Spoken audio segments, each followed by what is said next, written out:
नमस्कार दोस्तों, स्वागत है आपका हमारे चैनल गोविंद गोपाल में फिर से एक बार। दोस्तों, इस वीडियो में हम बेसिक शिक्षा से जुड़ी हुई 3 खबरें आपको देने जा रहे हैं। पहली खबर है रसोइयों को लेके।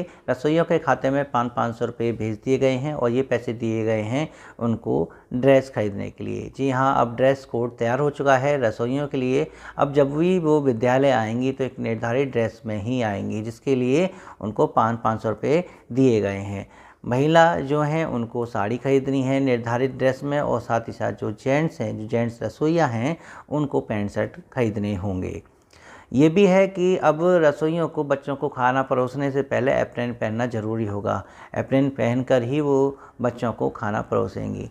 और इसके बाद जो दूसरी खबर है वो एमडीएम कन्वर्जन कॉस्ट को लेके है, क्योंकि अब एमडीएम कन्वर्जन कॉस्ट भी बढ़ा दी गई है। यहाँ पहले प्राइमरी में एमडीएम जो कन्वर्जन कॉस्ट थी वो 4 रुपये 97 पैसे थी और जूनियर में 7 रुपये 45 पैसे थी, लेकिन अब इसको बढ़ा दिया गया है। इस आदेश को देखिए, इस आदेश में उन्होंने लिखा हुआ है कि अब जो नई दर है एमडीएम की वो 5 रुपये 45 पैसे प्रति छात्र होगी प्राथमिक विद्यालय में, और 8 रुपये 17 पैसे प्रति छात्र होगी उच्च प्राथमिक विद्यालय में।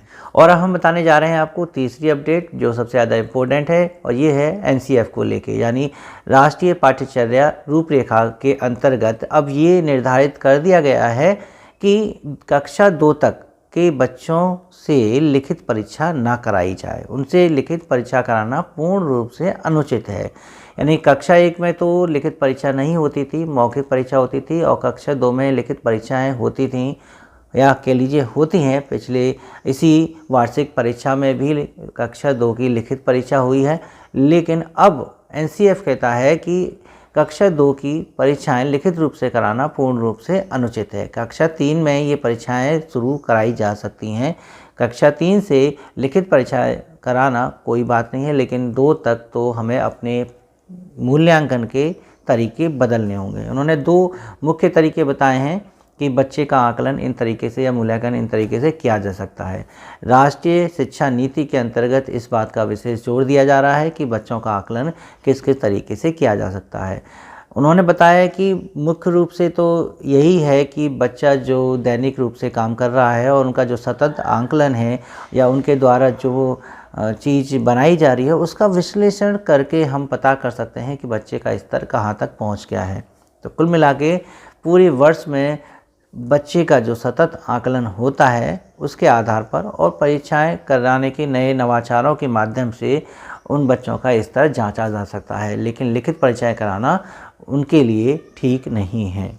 तो आगे शायद हो सकता है कि भविष्य में यानी अगली वार्षिक परीक्षाएं हो या अर्धवार्षिक परीक्षाएं हों तो वहाँ पर कक्षा 1 और 2 के लिए लिखित परीक्षा ना कराने का आदेश आ जाए। तो ये थी बेसिक शिक्षा से जुड़ी अपडेट आपके लिए, और ऐसी ही अपडेट हम देते रहते हैं। बस आपको हमारे चैनल को सब्सक्राइब करना है ताकि अपडेट आपको समय से मिल सकें, और वीडियो अच्छी लगी हो तो इसे लाइक और शेयर करना तो बिल्कुल मत भूलिएगा। मिलेंगे आपसे अगली वीडियो में, तब तक के लिए नमस्कार, जय हिंद।